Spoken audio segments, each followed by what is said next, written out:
Nag-iisa ako sa bahay ng isang weekend na gabi. Umalis ang mga magulang ko. At ako'y kababalik lang galing sa isang di natuloy na sleepover sa bahay ng kaibigan ko.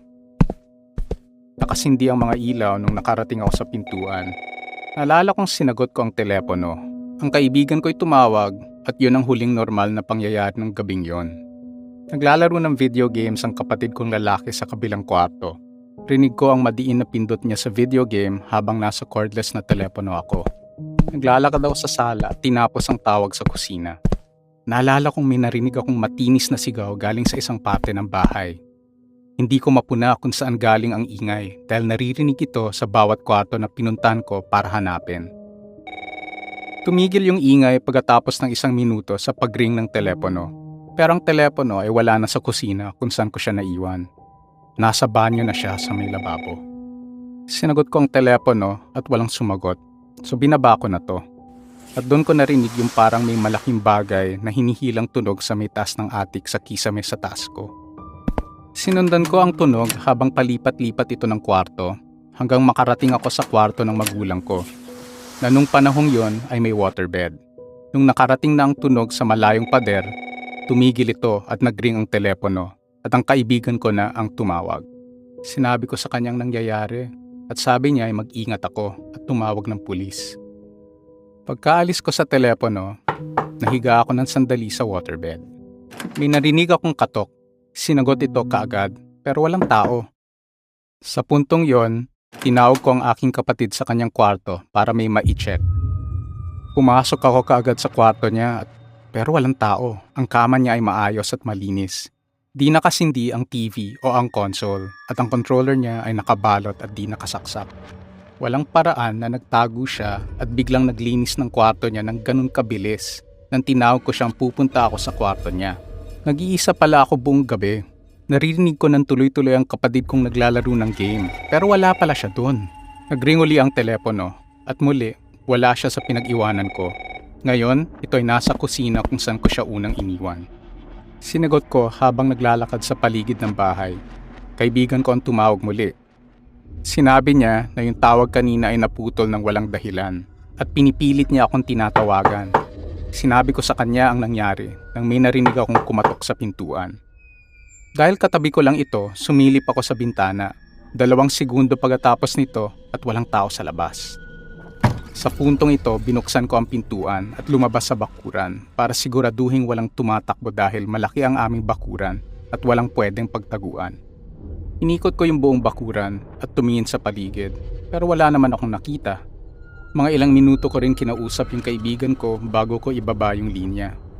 At doon sa sandaling yon, napansin ko na kung saan ako nakatingin habang nasa telepono ay may 2 malaking itim na mata na nakatitig sa akin. Yung may-ari ng mata ay payat, matangkad at may mga 10 feet ang layo sa akin. Ang pinakapansin-pansin niyang tangda ay meron siyang nakakatakot na malaking ngiti. Nakabungis-ngis siya at kita yung malangis at mechanical niyang ngipin. Kahit nakatingin ako sa kanya ng mahigit na 5 minuto, nagkunwari na lang ako na hindi ko siya nakikita. At dahil lang sa aking lakas ng loob, nakabalik ako sa bahay nang hindi tumatakbo. Natatandaan ko na naramdaman ko na kung ako'y tumakbo, mahahabol lang niya ako kaagad. Sa takot ko, nagkulong ako sa aking kwarto at hindi na ako nakatulog buong gabi. Sumikat ang araw at dumating ang aking mga magulang. Bago noon, walang kahit anong ganon ang nangyari sa akin at walang ganon ang nangyari magmula noon. Ang istoryang ito ay nangyari nung ako'y grade school. Nagkakaroon ako ng night terrors at sleep paralysis kaya palagi ako nagpupumilit na matulog kasamang mga magulang ko. Napuno na sila at nilock ang kanilang pintuan at ako'y natira sa living room. Nagsimula akong matulog sa sofa dahil katapat ito ng bedroom nila. Isang tipikal na mainit na gabi sa Texas, meron akong maliit na electric fan katabi ko. Naglagay ako ng kumot sa likod nito na parang air bubble gamit ang clothespins. Napalamig ang pakiramdam ko para lang makatulog ako. Sa isang parte ng gabi, may narinig akong naglalakad papuntang banyo. At sa palagay ko, tatay ko ito. Nakaramdam ako ng kamay na binababa ang kumot at tinatapik ako o hinahawakan ako. Ako lang to, tay. At tinampik niya ulit ako at pumalik ako sa pagtulog. Parang gusto ni tay na sumama sa loob ng kumot.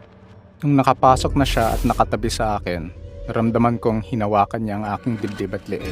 Malumanay kong hinawakan ang kamay ni Itay at sinabi kong, "Okay Tay, good night, love you," at hinalikan ko ito. Doon ko naramdaman at nakita ng malapitan ang kamay niya. Hindi ito kamay ni Tay. Ang hawak ko ay nakakadiri, maputla at isang baluktot na kamay. Madumi, basa-basa at malamig na kamay. Di ko alam ang gagawin. Kaya kinagat ko ang kamay at hinila ito ng mabilis at malakas. Nakita kong may tumakbo at sumigaw ng nakakatakot na sigaw. Nagising ang aking mga magulang at lumabas sila, sumisigaw na masyado akong maingay. Nakaturo ako sa pasilyo kung nasaan ang banyo at sinabi kong may tao sa bahay. Tinignan ni Itay. Walang tanda na may nakapasok sa bahay. Pinapasok nila ako sa kwarto at natulog na lang ako sa sahig. Hindi ko alam kung ano yon, pero alam kong simula nun ay palagi na akong takot. Ito ay isa lang sa aking mga nakakatakot na tagpo sa bahay na yun. At baka marami pa akong ibabahagi sa hinaharap. Ako si Andrew. 15 anyos ako nung nangyari to. Bago lang ako sa eskwela at nakilala ko itong dalawang lalaki na itago na lang natin sa pangalang Josh at Jacob. Sila yung mga astig. At nung nakilala ko sila, sobra nila akong kinaibigan na sa tanghalian, nagkwento na si Josh tungkol sa isang abandonadong bahay na malapit sa eskwela. Sinabi niya na ito ay minumulto at dalawin namin ito pagkatapos ng klase. Natawa kaming dalawa ni Jacob at sinabi namin pabiro na ito ay isang bobong ideya. Pero malaon, naintriga kami ni Josh dahil ang mga magulang nila ay wala sa bahay at ang aking magulang naman ay manunood ng football. Kaya naisip namin, pwede ito maging plano. Mga 9 p.m., nakakuha ko ng mensahe kay Jacob na nagsasabi, "Tol, magbihis ka at magkita tayo sa labas ng bahay mo." Tumayo ako at lumabas at nakita ko si Jacob at si Josh sa harap ng aming bahay na may telepono at flashlights. "Ano yan?" Nalilitong sinabi ko. "Bakit kayo nagdala ng flashlights?" Nagtinginan sila sa isa't isa pagkatapos tinignan ako. "Papasukin natin ang bahay dun sa may Real Point Road."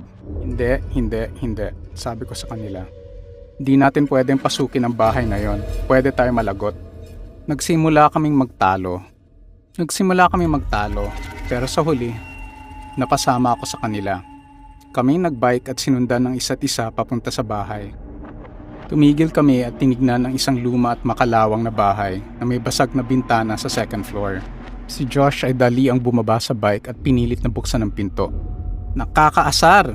sigaw ni Josh at nagkaroon siya ng tipak sa kaliwang kamay. "Ako na," sabi ni Jacob. Naglagay siya ng tela sa kanyang kamay at binasag ang salamin ng pinto at nabuksan ito. Pumasok kami sa loob ng bahay at tumigil kami at napagtanto na amoy na panis na gatas at may mga insekto at mansa ng pader at ang kasangkapan ay moldy. Tumitingin kami sa paligid nang biglang may malakas na dabog o slam kaming narinig galing sa itaas. "Hello?" sabi ni Jacob na umakyat sa hagdan kasama ko. Sira-sira na ang sahig. Pagdating namin sa taas, may isang pinto na nagbubukas-sara ng malakas. Paulit-ulit, nagbubukas-sara ito. Paalis na kami ng aking mga kaibigan nang may malakas at galit na boses na sumigaw, "Alis kayo sa bahay ko!" At biglang sumigaw na parang nalolokong lalaki. Paalis na kami, pero biglang nawala si Jacob at Josh. Nagtago ako sa isang cabinet at nakarinig ako ng mga malakas na tunog at sigaw galing sa lalaki na palapit ng palapit. Pumasok ang lalaki sa pintuan at nagbato ng mga bagay at sumisigaw ng malakas. "Asan ka?" Sobra akong natakot. Para akong iiyak pero nanahimik ako. Tumigil ang lalaki at lumabas ng kwarto. Lumabas ako sa cabinet at tumalon ng bintana palabas. Nung nakalabas ako ng bintana at nagsimulang tumakbo, tumingin ako sa basag na bintana at nakita ko ang mukha ng lalaking nakangiti na may sobrang laking mata at sira-sirang ngipin. Sumakay ako sa bike at mabilis na umuwi. Magmula noon, di ko na nakita si Jacob at Josh. Hindi sila pumasok sa eskwela hanggat ako'y nakakuha ng isang package. Isang dugu-dugong t-shirt na may note na nagsasabing, "Miss mo na ba ako?" Ang unang beses na nakaharap ko yung kakaibang lalaki ay 7 taon na nakaraan. Isang normal na araw sa tag-init. Ang nanay ko ay naghihirap na kumita ng sapat at nakatira kami sa isang pangit na 2-bedroom house. Nanay ko, ang kanyang boyfriend, ang 2 kong kapatid at ako. Nagtatrabaho sa gabi si Nay at ang kanyang boyfriend. Kaya ako ang nagbabantay sa aking mga kapatid sa gabi. Para lang normal na araw ng simula. Magkasama kami ng kaibigan ko nung araw. Naglalakad sa aming maliit na bayan, ini-enjoy ang mainit na panahon. Kahit maliit ang bayan, maraming pwedeng gawin. Maglakad sa kagubatan, pumunta sa park. Yung palaging ginagawa ng kabataan. Tumambay kami sa park hanggang kailangan ko umuwi para magbantay ng kapatid. Boring na trip. Naglakad-lakad, pinaglaruan ang isang naiwang basketball, at umupo sa swing habang nagkekwentuhan tungkol sa aming mga buhay at kung anong gagawin namin paglaki. Mag-aalas 3 na ng hapon nang may mapansin akong may lalaking nakaupo sa bench malapit sa basketball court. Masama yung kutob namin sa kanya. Malapit na rin naman ang oras na kailangan kong umuwi kaya naisip na naming umalis. Naghiwalay kami pagkalapit sa main street na street ng aming bahay. Pagka-uwi ko, sinabi sa akin ni nanay na may mga tirang pagkain para sa akin at sa mga kapatid ko at siya na ay umalis para magtrabaho. Malimit kaming manood ng TV or maglaro ng video games. Mga 7:30 ng gabi, biglang gustong magbike ng aking mga kapatid. Padilim pa lang, so pumayag ako. Nagbike sila ng kalahating oras, habang ako'y nakaupo sa daan at nagte-text na tamad na ako sa aking kaibigan. Nang aking 7 gulang na pinakabatang kapatid ay lumapit sa akin at tinuro ang aming bahay. Tumingin ako at may nakitang mama na papasok sa aming bahay. Sinabi ko kaagad sa aking mga kapatid na huwag matakot at magbike lang, habang tinawagan ko naman ang aking ina para sabihin ang nangyari. Tumawag siya sa pulis at pagkatapos ng 5 minuto ay dumating sila agad dahil malapit lang ang presinto. Hinaluglog nila ang buong bahay ngunit wala silang nakita. Kinausap nila ang aking nanay sa telepono at sinabing walang nasa bahay at maaring imahinasyon lang namin ito. Alanganin kaming bumalik sa loob ng bahay. Nanood na lang kami ng TV. Mabilis ang oras at nung 9:30 na, kailangan ko na silang patulugin. Umakyat ako sa aming bedroom at pumunta sa cabinet. Magkahati kaming 3 sa isang silid kaya lahat ng aming damit ay nandun. Sinindi ko ang ilaw sa cabinet at nagsimulang humanap ng damit sa bunton at sa sahig na di pa naliligpit. May narinig akong parang malalim na hininga. Inisip ko na imahinasyon ko lang, kaya patuloy ako sa pagkuha ng pajamas para sa aking kapatid. Kinuha ko ang pajama at hinila ang tali para ipatay ang ilaw. Sa gilid ng aking mata, may nakita akong gumagalaw. Pagtingin ko, may mukha na nakasilip galing sa ilalim ng bunton ng damit. May lalaking nagtatago sa aming kabinet. Gumalaw siya agad at tumakbo ako agad ng mabilis. Hindi ako tumigil sa pagtakbo sa hallway at pababa ng hagdan. Tinumba ko lahat ng pwede sa pag-asang mapabagal siya nito. Pumasok ako sa sala, hinila ang braso ng aking mga kapatid ng malakas para sila ilabas ng bahay.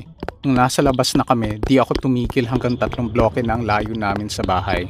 Tawag sana ako ng pulis gamit ang aking telepono pero wala siya sa aking bulsa. Naiwan ko sa aming sopa, kaya naglakad na lang kami. Hinila ko ang mga kapatid ko kahit gabi na. Pagod na sila at di nila alam ang nangyari. Hindi na nila kailangan malaman at baka di na sila pumasok sa cabinet na yun. Pagdating namin sa presinto, tinawagan ng mga pulis si nanay. Hinatid kami pa uwi at umuwi si Nay ng maaga. Hinalugod nila uli ang bahay pero walang nakita kundi ang kaguluhang ginawa ko. Walang ebidensya. Wala. Sinabi nila sa akin na huwag sayangin ang kanilang oras at umalis. Sabi ni Nay naniniwala siya sa akin pero alam kong sinasabi lang niya yon para wag akong malungkot. Sabi niya, pwede akong matulog sa kaibigan ko kung gusto ko para naman sumaya ako. Pumasok kaming lahat sa bahay at sabi ni Nay maligo ng mga kapatid ko at matulog. Nagpunta ako sa sofa kung nasaan ko naiwan ang aking telepono. Wala ito doon. Ito'y nasa sahig at basag. Halata na ito'y pinukpok ng isang martilyo dahil may martilyo sa tabi. Tinawag ko si Inay para ipakita ang aking telepono sa sahig. Naglakad siya papunta sa aming storage cabinet at binaba ang toolbox. Binuksan niya at nakita ang aming martilyo sa loob. Di ko naisip ang ibig sabihin noon. Pero ngayon, alam ko na yung lalaking yon ay nasa aming bahay at sa aming cabinet at sa aming kwarto at hinihintay lang na matulog kami. Huwag na tayo magkita muli ha? Nangyari ito sa simula ng 2017. Ako'y isang 23 taong gulang na babae, nakakatapos lang ng kolehiyo. Maliit ang oportunidad sa aking lugar, kaya ako'y nagpasyang umalis. Lumipat ako sa pinakamalaking syudad sa aming bansa para kumuha ng postgraduate course at humanap ng trabaho. At dahil wala pa akong trabaho, naisip kong maghintay bago rumenta ng pangmatagalan. Kinabahan ako at baka pangit ang aking commute papunta sa trabaho. Sa unang mga buwan, palipat-lipat ako ng Airbnb and hostels. Napagod na ako sa ganito at sinabi ko na ito ang huling lipat ko. At kahit wala akong trabaho, di na ako lilipat. Paubos na rin ang aking pera kaya't ako'y tumira sa isang dorm sa hostel. Malapit kung saan ako kumukuha ng mga klase. Hindi problema sa akin ang may kahati sa kwarto pag bakasyon. Pero kung ika'y nakatira, mahirap at di masaya gumawa ng routine na may kahati sa banyo na di mo kilala. Kahati ko sa kwarto ay 3 lalaki pero di sa kanila ang naging problema ko. Mabait sila. Kahit may isa sa kanila na malakas ang hilik sa gabi. Maliit na bagay. Kaso, sa kabilang kwarto, ang pinaka nakakatakot na taong nakita ko. Siya'y nasa mid-30s at di siya naglalakbay. Siya'y taga-syudad na ito at ginawang bahay ang hostel dahil pinaalis siya ng kanyang magulang sa bahay nila. Pinakilala niya ang kanyang sarili at sinubukang maging mabait at malandi sa akin nung una. Pero tinanggihan ko ang paglalandi niya. Hindi siya tumigil at nagsimula siyang sundan ako buong araw sa hostel. At kung saan ako pupunta, magpapakita siya ng pagkatapos ng 5 minuto. Sa pangalawang araw ko, umalis ako sa hostel para sa isang job interview. At pag-uwi ko sa hostel nung gabi, mag-isa niya akong hinihintay nakaupo sa hagdan. Sinabi niya ito na parang ito ay normal na bagay. Bibilhan niya ako ng merienda, niyayang lumabas o nagtatanong tungkol sa aking personal na buhay. Lahat ng ito kahit sinabi ko na di ko siya gustong maging kaibigan. Nangyari ito ng 3 araw lamang. Napapagod ako sa kanya pero hindi ko alam ay pwede pa itong lumala. Nang umalis ang isa sa mga lalaking nasa aming dorm, nagpalipat siya ng dorm para maging kasama ko siya sa parehong dorm room. Hindi niya ito pinaalam sa akin at isipin mo ang sorpresa at diri ko lang nang nakita ko siyang pumapasok sa dorm dala ang kanyang mga damit. Sa sobrang takot ko dahil andun siya, natulog akong nakamaong para di niya ako malamangan habang natutulog. Kaumagahan, nagpasya na akong umalis dahil hindi ko na kaya ang sitwasyon. Habang ako'y nag-iimpake, dumating ang lalaki at nakita ang aking ginagawa.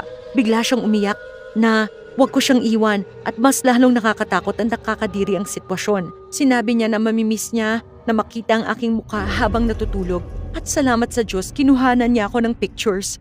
Pinipilit kong maging kalmado pero nagalit ako nung sinabi niyang kinuhaan niya ako ng litrato habang natutulog. Kinuha ko ang telepono niya sa kanyang kamay at sinabi kong burahin niya ang lahat ng mga pictures at marami akong mga pictures na natutulog nung gabi.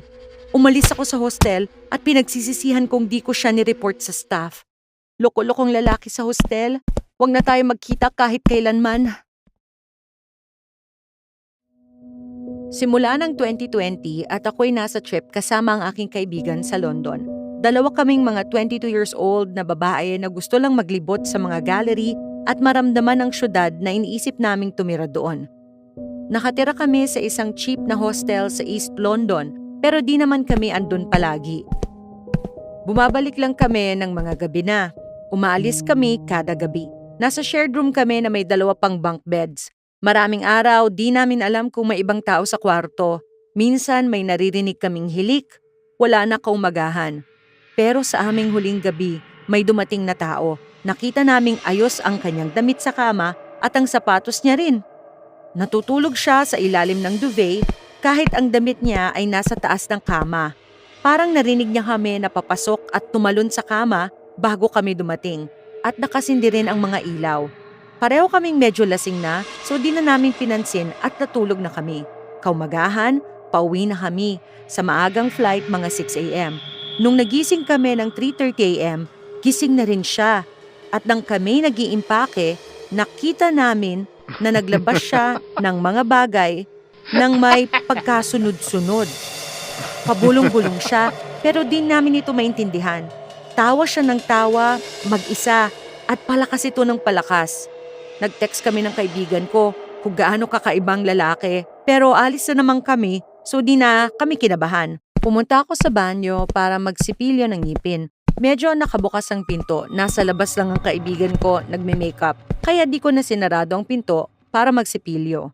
Mga segundo, pagkatapos ko pumasok ang lalaki. Di ako nakagalaw pero naisip ko dapat normal lang ang kilos kaysa matakot or magwala at baka bigla siyang manakit. At nakikita ko na medyo hindi siya normal. Habang andun ako nagsisipilyo, nakatitig siya sa salamin at ang kanyang muka, mga 20 segundo na parang galit. Para siyang galit. Nagsimula siyang umungol at mag-grind ng ngipin. Tapos bigla siyang naghilamos, pero ang tubig na pupunta sa damit niya at likod. Umuungol siya ng palakas ng palakas. Isipin niyo, mga 2 feet lang ang layo ko sa kanya, nagsisipilyo. Sobra akong natakot kaya di na ako nagmumog at kumaripas palabas ng banyo. Ang kaibigan kong nasa labas, sobrang natakot at nanginginig. Sabi niya, nung pumasok ako sa banyo, tumigil ang lalaki at tinignan siya at ngumiti ng nakakatakot at sinundan ako. Kakaiba kasi hindi niya ako tinignan sa mata.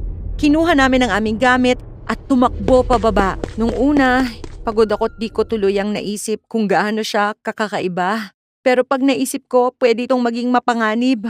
Nakakatakot na lalaki na pumasok sa banyo, sana hindi na kita makita kahit kailan.